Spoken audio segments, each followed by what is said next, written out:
Já aconteceu de abrir o aplicativo do banco e encarar aquele saldo, tipo R$ 63,18? Ah, sim. A cabeça começa a girar na hora.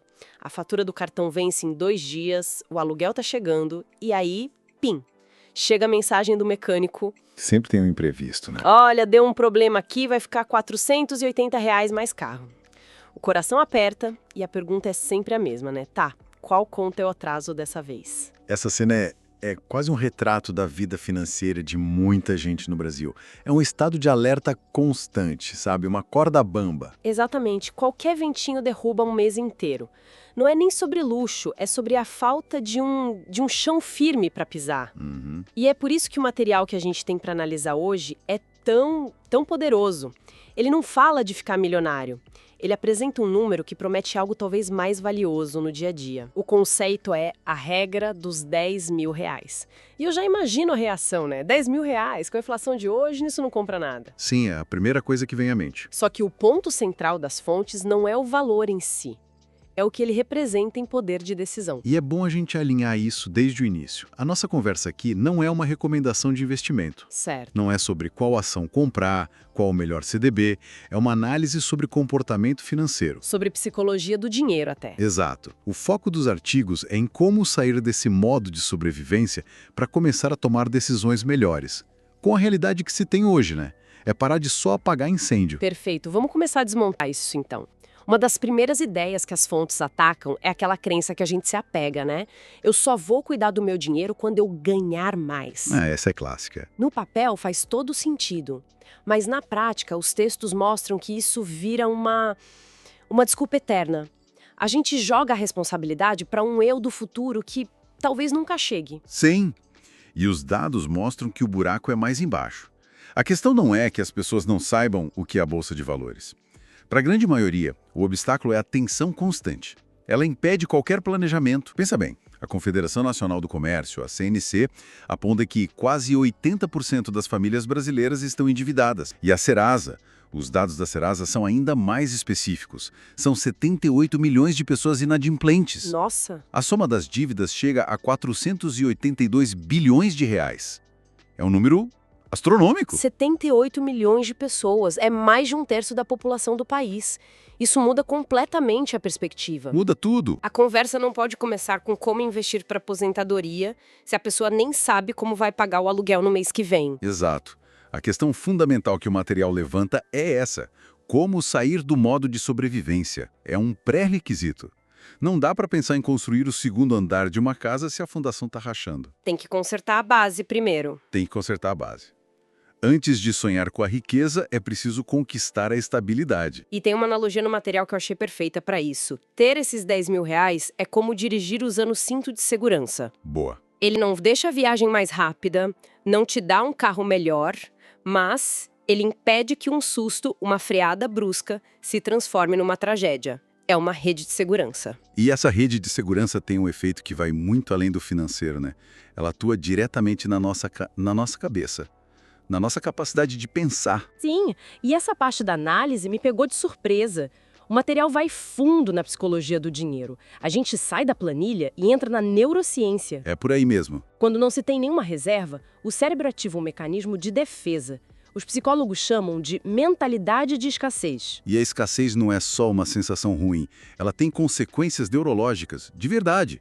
Ela sequestra a nossa capacidade de pensar a longo prazo. Como assim sequestra? O foco do cérebro fica tão restrito ao problema imediato, pagar a conta de luz, comprar o gás, que ele literalmente perde largura de banda para planejar o futuro. A pessoa vira, como diz a fonte, uma máquina de apagar incêndios. Então não é uma questão de falta de disciplina ou de inteligência. É uma resposta biológica à pressão. Em grande parte, sim. E é nesse estado mental que as piores decisões financeiras são tomadas. Não porque a pessoa quer, mas porque parece a única saída. Tipo, Entrar no rotativo do cartão só este mês. Parcelar a compra do supermercado. Aceitar um empréstimo com juros altíssimos. A urgência vence a lógica. é uma visão de túnel. Você só enxerga a saída de emergência, mesmo que ela te jogue num lugar pior depois. Exatamente. Por isso que o argumento é que os R$ 10.000 não compram luxos. Eles compram 3 recursos mentais: tempo para pensar com calma, opções para não ter que aceitar a primeira oferta e paz de espírito. para tomar decisões com clareza. O exemplo do celular que o material traz é muito bom para ilustrar isso. Sim, é bem prático. Imagina que seu celular quebra. O conserto ou a troca custa R$ 2.000. Ela vai ter que parcelar no cartão, talvez pegar um empréstimo pessoal ou atrasar outra conta para cobrir isso. Já sei onde isso vai dar. A pessoa B com a reserva fica chateada com o gasto, claro, mas ela paga pelo celular. E o único problema dela passa a ser repor aquele valor na reserva, aos poucos. O imprevisto foi o mesmo para as duas, R$ 2.000. Mas o custo final é completamente diferente. É isso. Eu nunca tinha pensado nisso como uma taxa. A falta de uma reserva funciona como um imposto invisível que só os mais vulneráveis pagam. A fonte chama esse custo extra de taxa de desespero. A pessoa A não paga só os R$ 2.000 do celular. Ela paga os R$ 2.000 mais os juros do parcelamento. Ou os juros do empréstimo, a multa por atrasar outra conta. Exato. A pessoa B paga só o custo real do problema. Essa taxa de desespero é um ciclo vicioso que mantém as pessoas presas no vermelho. E falando nessa taxa, o vilão número 1 no Brasil é o juro do crédito rotativo. Os dados do Banco Central citados são assustadores. A taxa chega a quase 440% ao ano. Eu tive que ler esse número 2 vezes, parece erro de digitação. Não é um erro. E é uma das taxas mais altas do mundo. Ela transforma uma dívida pequena numa bola de neve impagável em questão de meses. É surreal. E isso nos leva a uma das conclusões mais contraintuitivas e importantes da análise. A principal função da reserva de emergência não é render juros. Não. Não. É evitar pagar juros. Evitar uma dívida que cresce 400% ao ano é, de longe, o investimento mais rentável que qualquer pessoa pode fazer. Isso tudo faz muito sentido na teoria.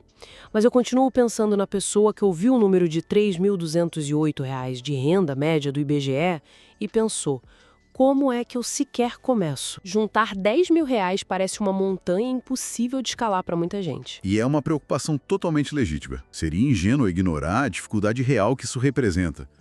A virada de chave que o material propõe não é encontrar uma quantia mágica da noite para o dia. A proposta é parar de pensar no valor e começar a focar em construir um sistema.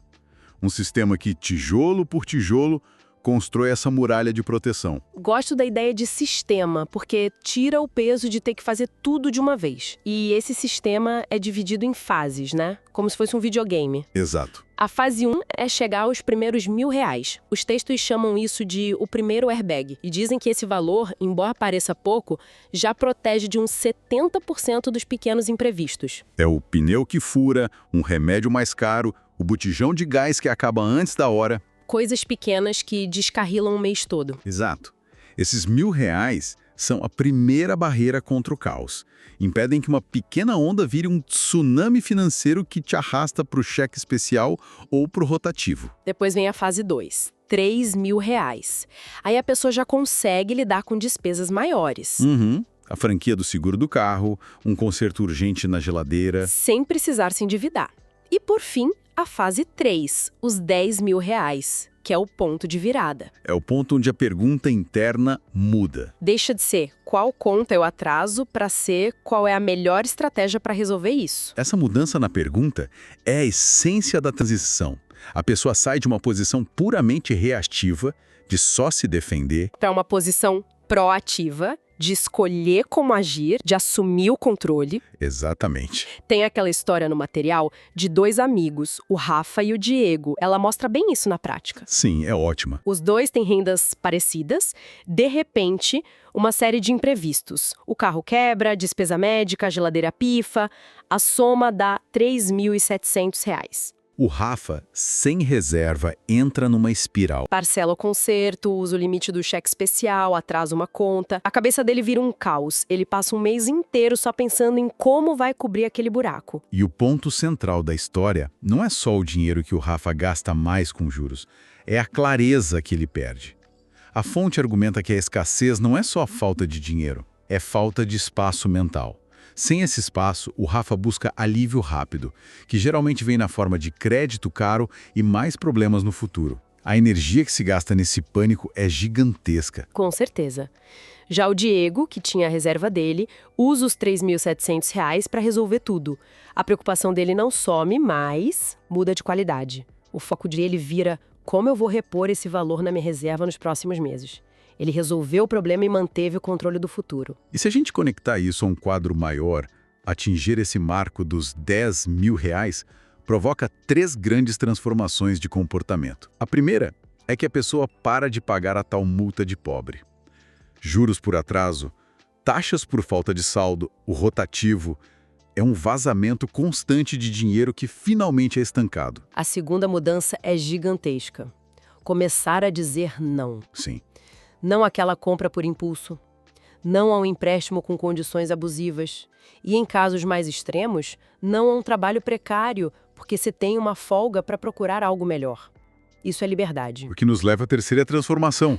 A pessoa deixa de ser um pedinte e se torna um negociador.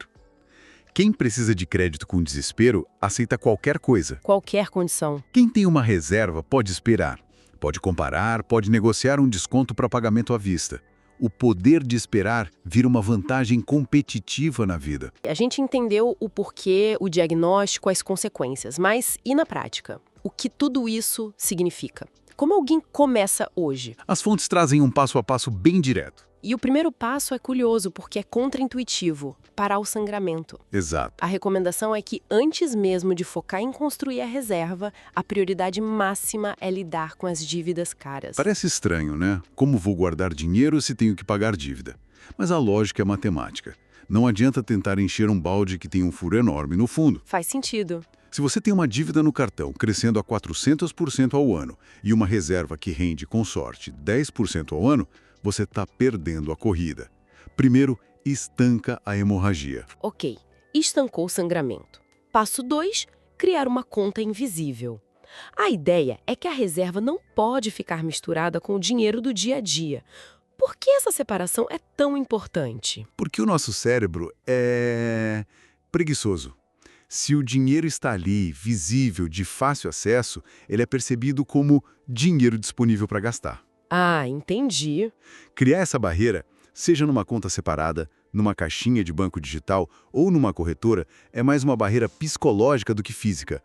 É um sinal para o cérebro de que aquele dinheiro tem uma missão. E não é para o cafezinho ou para a pizza de sexta-noite. Exatamente. É criar um atrito saudável. O passo 3 é sobre como alimentar essa conta. Automatizar um valor pequeno.